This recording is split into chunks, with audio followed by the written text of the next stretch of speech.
दान, लाभ, भोगो, भोग और वीर, ये जो 5 जो शक्तियाँ बताई गई हैं, यह शक्ति जो आत्मिक शक्तियाँ हैं। आत्मा में जो अनंत शक्ति होती है, उसका ही प्रतिफल रूप में ज्ञान की शक्ति, मतलब जानने की शक्ति, देखने की शक्ति, ठीक है ना। देखना जानना तो होता है, किससे होता है? ज्ञान गुण से और दर्शन गुण से। लेकिन मैं देखता रहूं, मैं जानता रहूं, तो उसमें भी शक्ति की आवश्यकता है ना। तो वो शक्ति किससे मिलेगी? तो वो शक्ति मिलेगी जो अनंत, जो वीर नाम की जो शक्ति है, आत्मा में वीर नाम का जो गुण है, वह गुण से उसमें जानने की, देखने की हमें और शक्ति प्राप्त होती है। जैसे कि हम अभी थोड़ा सा जानते हैं, तो थोड़ा जानते से फिर बोर हो जाते हैं, फिर हमको दूसरा सब्जेक्ट चाहिए, दूसरा विषय चाहिए। क्यों? हमारे पास अभी अनंत वीर प्रकट नहीं हुआ है।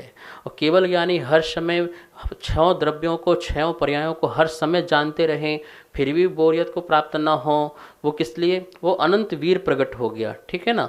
तो यहाँ पर जो ज्ञान, दर्शन और भोग, भोग और वीर है, ये आत्मा की शक्ति का प्रतीक रूप में ये लब्धियाँ होती हैं, ठीक है। जो क्षयोसम रूप भी होती हैं और छायिक रूप भी होती हैं। छद्मस्त काल में क्षयोसम रूप होती हैं, और फिर जब केवल ज्ञानी हो जाते हैं तो वो छायिक रूप में हो जाती हैं।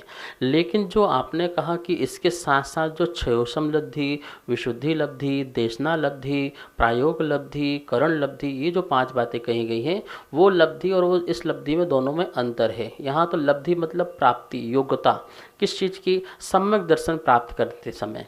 यदि किसी को सम्यक दर्शन प्राप्त करना है, तो उसके पास ये 5 प्रकार की लब्धि होना चाहिए। मतलब एक क्षयोसम की प्राप्ति होना चाहिए, फिर उसके परिणामों में विशुद्धि की प्राप्ति होना चाहिए, या फिर उसके लिए देशना लब्धि, जो गुरु आदि के माध्यम से या शास्त्र आदि के माध्यम से उससे सद्ज्ञान की प्राप्ति हो जाए, तो देशना लब्धि मिल जाए।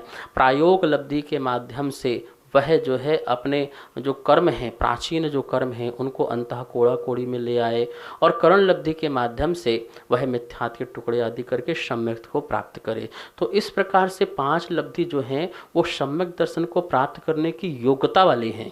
और यहाँ जो ज्ञान, दर्शन और भोगो भोग वीर कहा गया है, ये आत्मा की अनंत शक्ति, जो आत्मा की वीर शक्ति है, वो उसकी बात की जा रही है। तो इन दोनों में अलग है वो लब्धि और ये लब्धि, एक सम्यक दर्शन के लिए और एक आत्मा की शक्ति वाली लब्धि, ठीक है ना। इस प्रकार दोनों में अंतर जानना।